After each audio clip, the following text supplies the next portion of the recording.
One singular sentence hints at new realities. Let's rewind back to ancient Greece.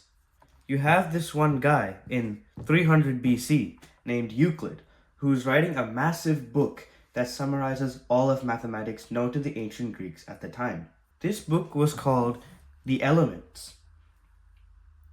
And to write it, he used 5 statements that are known to be true without any need of proof. These are called the postulates. The postulates are the basis of all of his other arguments so that he could prove them. Postulate 1 says that if you have 2 points, you can connect them with a straight line. Postulate 2 says that if you have a straight line, you can extend it in either direction infinitely. Postulate 3 says that if you have a point and a radius, you can draw a circle. Postulate 4 says that all right angles are equal to each other. Postulate 5 says that if a straight line crosses between 2 other straight lines where the interior angles add up to less than 180 degrees, then those 2 lines, if extended far enough, will eventually meet. The first 4 postulates are pretty simple and they don't take up too much thought. But the 5th one is like a paragraph,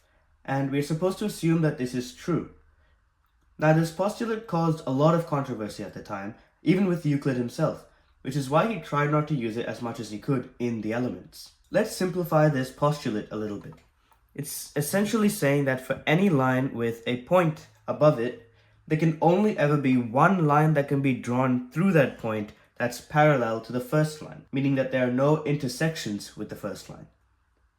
So what would happen if we just threw that postulate out entirely? This means we are essentially saying that there are multiple lines that can go through this point that are all parallel to the first line. The first geometry is called hyperbolic geometry. In this reality, there are infinitely many parallel lines for a given line. Also, in normal Euclidean geometry, the interior angles of a triangle always add up to 180 degrees, no matter the size. This is basic stuff. But in hyperbolic geometry, the interior angles of a triangle add up to less than 180 degrees. The second is called elliptical geometry or spherical geometry. Think of a ball, for example.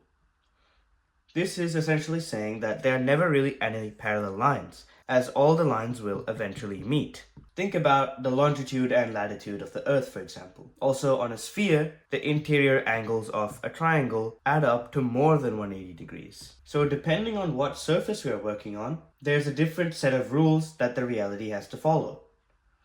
Here is where it gets interesting. We are used to a Euclidean-based geometry, meaning that everything is flat and the interior angles of a triangle add up to 180 degrees. But I already hinted at this before, we actually live in 2 different realities. And we don't even know, we might live in all 3 realities. If we blow up this scale to the size of the Earth, when drawing a triangle, for example, the size of a continent, the angles add up to more than 180 degrees. And we experience this firsthand with GPS. Now scale that up to the entire universe.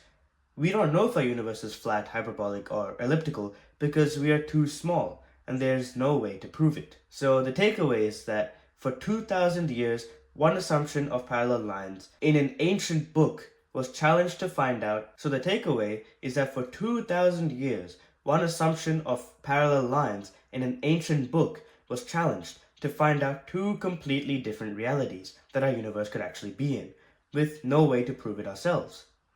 This doesn't disprove what you learn at school, but it does hint at a more strange and interesting picture, which you can brag to your teachers about.